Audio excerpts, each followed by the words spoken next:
ओम शांति।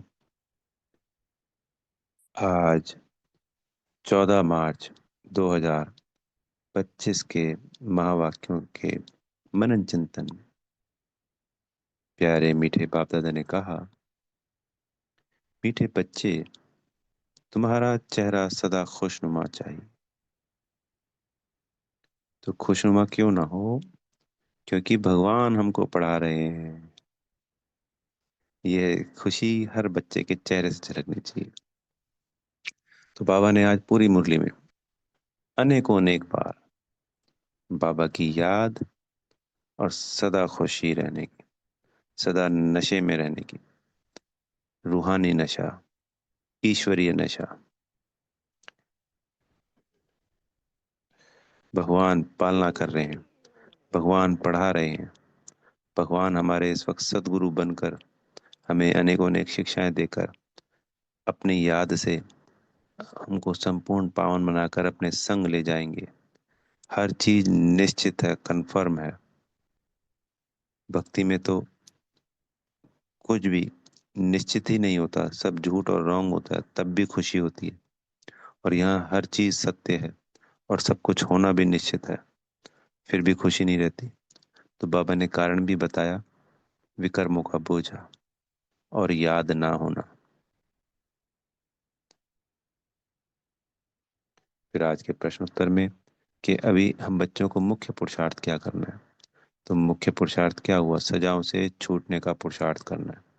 पढ़ाई तो सारे बच्चे पढ़ रहे हैं, धारणाएं भी हैं, मोटी मोटी धारणाएं सब ने कर रखी है। सेवाएं भी सभी करते हैं, चाहे स्थूल सेवाएं हैं, चाहे कर्मणा सेवा है, चाहे बाबा का परिचय देने की आगे की सेवाएं हैं। आज तभी तो ये वट वृक्ष 140 देशों में फैला है ना जी सबको। आज लाखों बच्चे पूरे विश्व के सभी धर्मों से जुड़े हुए हैं। पर मुख्य है इन चारों सब्जेक्ट्स में याद की यात्रा। उसी से हमारे विक्रम विनाश होते हैं, उसी से सदा सदा ये खुशी बनी रहती है,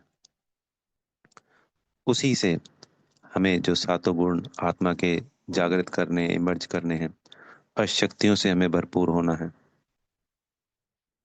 सदा खुशी में रहना है। ये ज्ञान हमेशा इमर्ज रहे, हम हमेशा उमंग उत्साह में रहे, हमेशा बाबा की याद में रहे। तो जितना जितना आत्मा का अभ्यास पक्का होता जाएगा, ये सारी ही चीजें, 63 जन्मों के विक्रम भी समाप्त होंगे।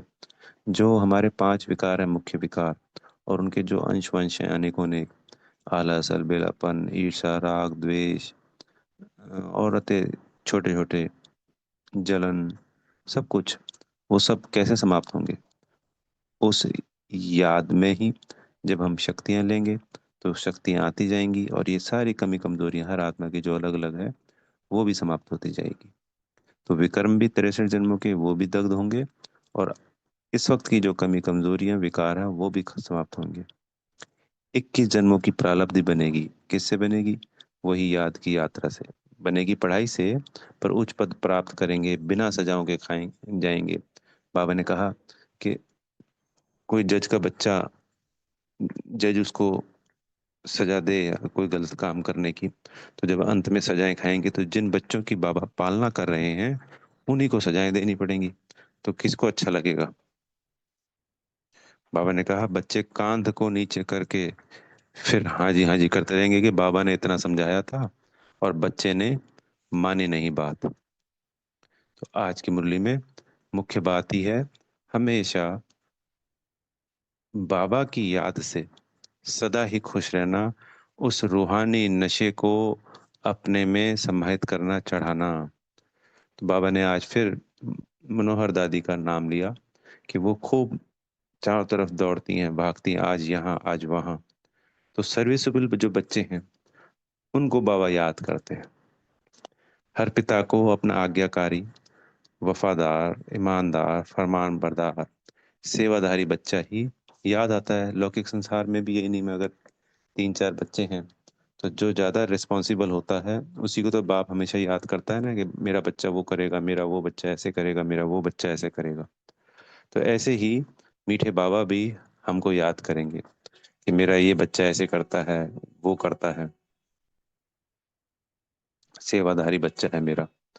तो हम सबको ऐसा बच्चा बनना है बाबा का, कि बाबा भी अपने बच्चे को याद करे कि हाँ,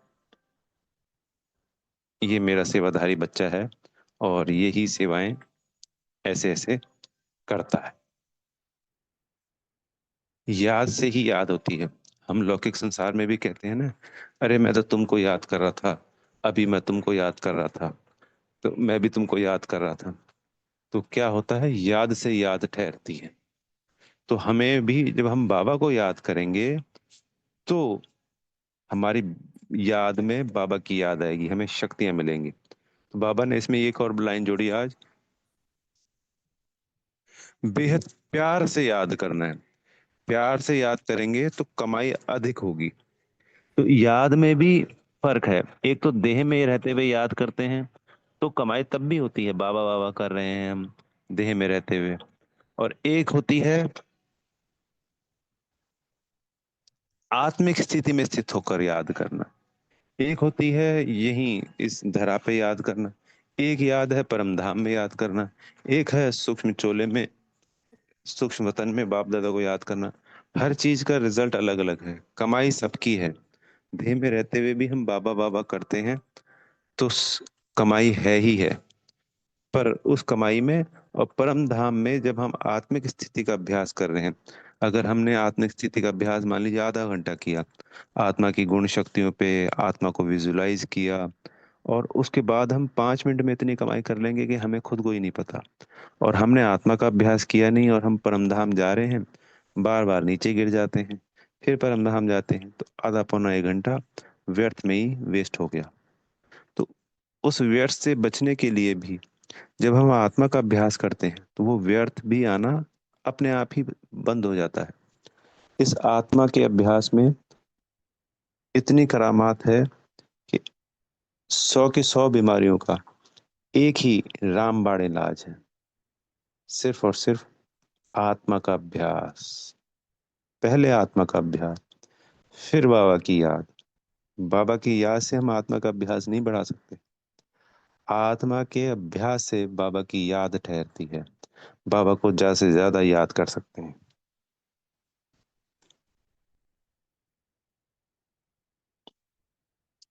सारी कमी कमजोरियां सब दग्ध हो जाती हैं, विकार दग्ध हो जाते हैं, 63 जन्मों के विकर्म दग्ध हो जाते हैं, 21 जन्मों की उच्च पद की राजाई पद मिलता है, प्राप्ति होती है।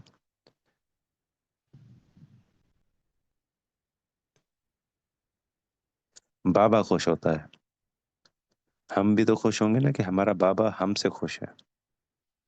बच्चा खुश होता है ना कि माता पिता की सेवा करता है।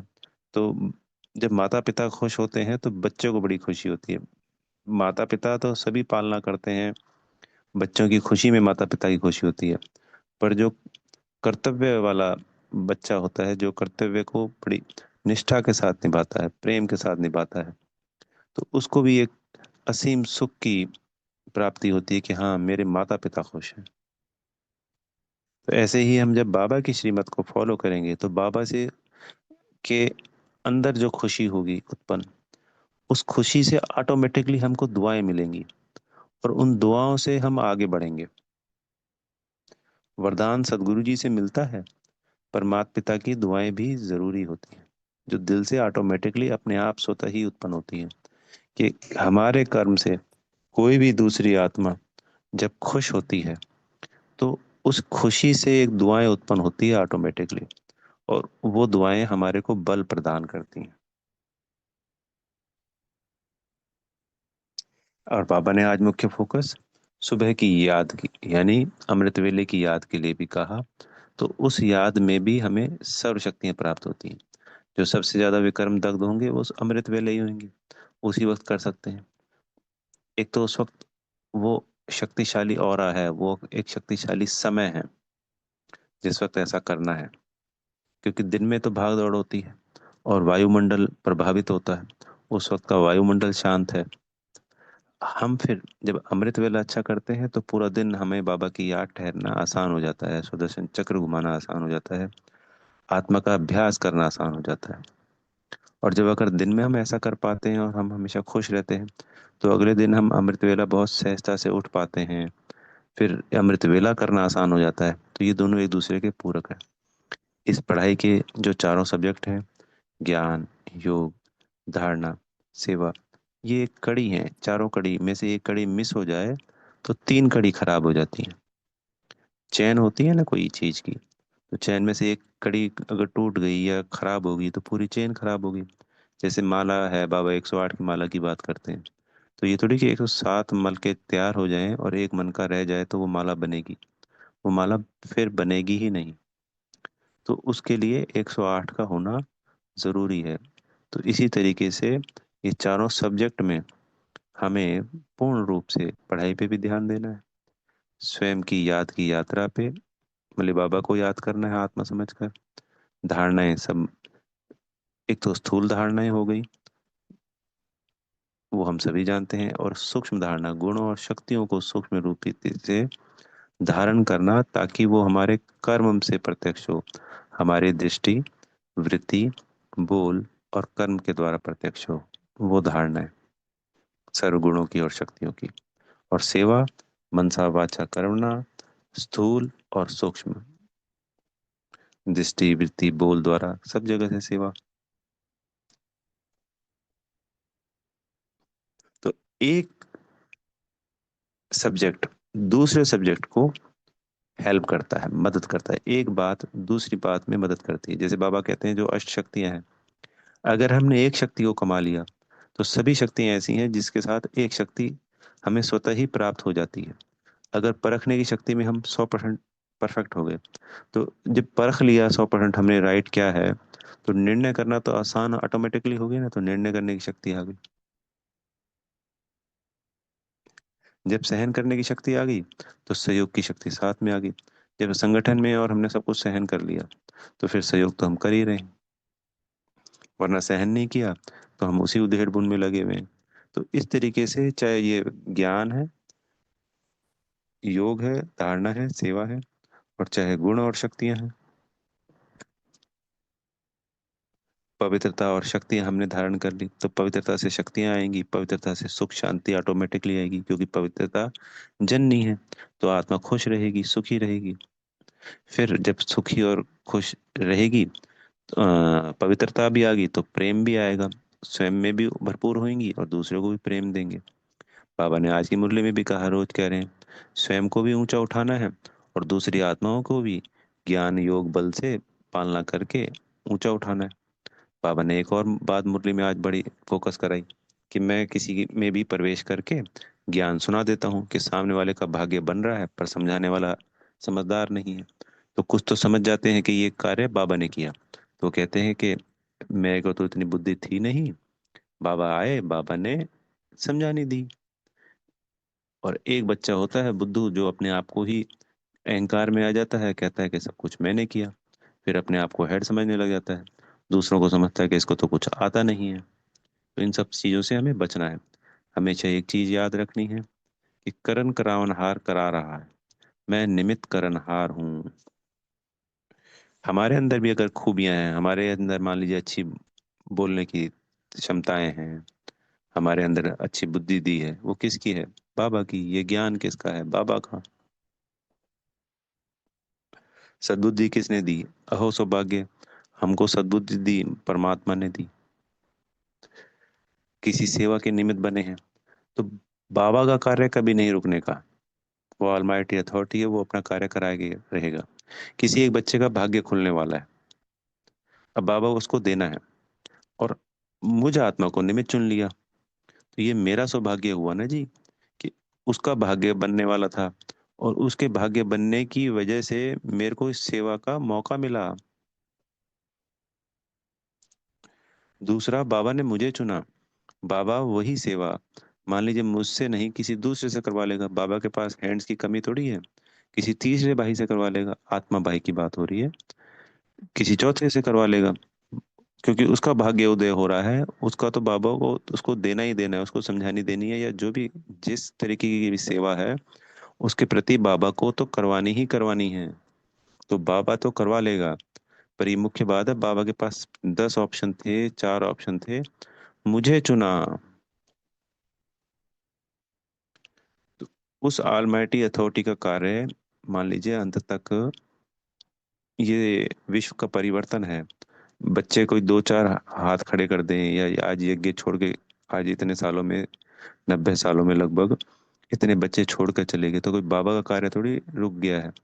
हर कल कल परिवर्तन हुआ है, अब भी परिवर्तन हुआ पड़ा है, इसको कोई रोक थोड़ी सकता है। तो हमेशा अपना ये भाग्य समझना है कि परमात्मा ने, भगवान ने मुझे चुना। ओहो मेरा सौभाग्य, वाह कितनी सौभाग्यशाली आत्मा हूं मैं। तो बड़ा दिल से और बड़े प्रेम से उस सेवा को करना है, और हमेशा बाबा का धन्यवादी रहना है। तो जितना जितना धन्यवादी रहेंगे, निरहंकारी हमें पूरा बनने की कोशिश करनी है, आत्मा के अभ्यास की कोशिश करनी है, बाबा की याद में रहना है। और आज चूंकि होली है, तो बाबा के साथ परम धाम जाएंगे और होली के रंग खेलेंगे। हम ब्राह्मणों की यही होली है। स्थूल होली सभी को पता है, नहीं खेलनी है हमको। रंगों वाली, मिट्टी वाली, बाबा ने जिसको कहते हैं मिट्टी वाली होली खेलते हैं शुद्ध, तो क्योंकि वो भक्ति की है। फिर बाबा ने कहा कि आज फिर वही भक्ति वाली बात भी बताई, वो पॉइंट कि जिसने जास्ती भक्ति की है तेरे से जन्मों में, वही उच्च ज्ञान को प्राप्त करेगा, वही इस ज्ञान को समझेगा, वही दूसरों को समझाएगा, वही उच्च पद प्राप्त करेगा। तो वो कड़ी कहाँ जुड़ के आई? पुरुषोत्तम संगम युग में ऊंचा प्रसाद किया, सत्य उत्तरता में ऊंचा पद पाया, और फिर उसी ने 63 जन्मों में ज्यादा भक्ति करी, ऊंची भक्ति करी। जो भक्त शिरोमणि माला की बाबा बातें करते हैं, उसके पीछे भी कोई रहस्य होगा। जब इतनी बारी बातें कही हैं बाबा ने उन भक्त माला की, तो वो भी कहीं ना कहीं बाद में फ्यूचर में कहीं ना कहीं निकल के आएंगी। इसी तरीके से हर चीज संसार में एक चीज दूसरे से जुड़ी है। एक अच्छाई के साथ दो अच्छाई जुड़ी है, एक बुराई के साथ दो बुराई जुड़ी हुई है। तो सारे ज्ञान का बीज है आत्मा। इस संसार में सिर्फ दो ही तो चीज है, परमात्मा वो भी एक आत्मा है, और हम आत्मा है। सिर्फ हमें स्वयं को जगाना है, जागृत करना है एक तरीके से। इसी जागरण में, स्वयं के जागरण में ही पूरे विश्व का जागरण समाया हुआ है। इस पूरे ज्ञान का, इस पूरे पढ़ाई का जागरण समाया हुआ है, चारों सब्जेक्ट्स का। जितनी खुशी उमंग उत्साह रहेगा, उतनी अच्छी सेवाएं करेंगे, उतनी याद ठहरेगी, उतनी धारणाएं करने में मूंझनी नहीं आएगी।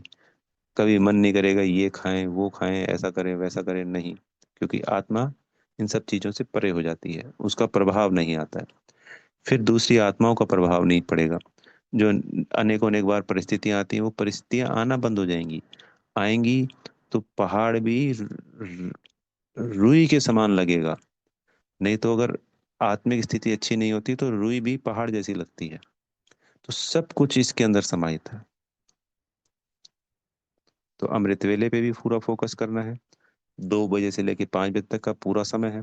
जो समय जिसको सही लगता है, जो कर सकता है। नहीं तो 4 बजे, 4:30 भी अगर नींद खुल जाती तो उठ जाना, ये नहीं सोचना कि 4:30 तो बज गए, अब क्या करेंगे उठ के, नहीं, फिर और गड़बड़ हो जाती है। जो भी समय हो सके जल्दी से जल्दी उठना है, और अपने याद का चार्ट रखते हुए बाबा ने कहा उसको बढ़ाते जाना है। 8 घंटे तक का लाने को कहा बाबा ने। पर बाबा ने ये भी कहा कि ये 8 घंटे तक की याद अंत में रहने वाली है, अभी नहीं होने वाली है। फिर आज बाबा ने होली के रंग का हमको वरदान दिया। अविनाशी रूहानी रंग की सच्ची होली द्वारा बाप समान स्थिति के अनुभवी भव। तो परमात्म रंग में रंगी हुई होली आत्माएं, संगम युग होली जीवन का युग है। तो होली यानी पवित्र। कल होली बाबा ने बोला था, जो बीती सो बीती, बिंदी लगा दो। और हम हैं होली पवित्र आत्माएं। तो इस संगम युग को बाबा ने कहा ये होली जीवन का युग है। बिल्कुल राइट है। अब अविनाशी रंग लगाना है। अविनाशी रंग कौन सा हो गया? ज्ञान और गुणों का। और ये ज्ञान और गुण का रंग लगा के हमें बाबा समान बनना है। और फिर यही रंग दूसरी आत्मा भाइयों को लगाना है, और उनको भी बाबा समान बनाना है। तो होली खेली ना, पहले बाबा के संग खेलनी है, और फिर सब आत्मा भाइयों के संग खेलनी है। कौन सी? अविनाशी रंगों की, रूहानी रंगों की होली। बाबा ने कहा, हर आत्मा पर अविनाशी ज्ञान का रंग, याद का रंग, अनेक शक्तियों का रंग, गुणों का रंग, श्रेष्ठ वृत्ति, दृष्टि, शुभ भावना, शुभ कामना का रंग चढ़ाना है। तो पहले बाबा के संग स्वयं होली खेलनी है, और फिर आत्मा भाइयों के संग खेलनी है। फिर स्लोगन में है कि दृष्टि को अलौकिक, मन को शीतल, बुद्धि को रहम दिल, और मुख को मधुर बनाओ। तो ये श्रृंगार हैं मन, बुद्धि, दृष्टि, वृत्ति के, मुख के। मुख का श्रृंगार मधुरता, यानी मधुरता होगी तो लगेगा ना अच्छा। मन शीतल रहे तो शीतल यानी शांत हो गया, शीतल चित। चित।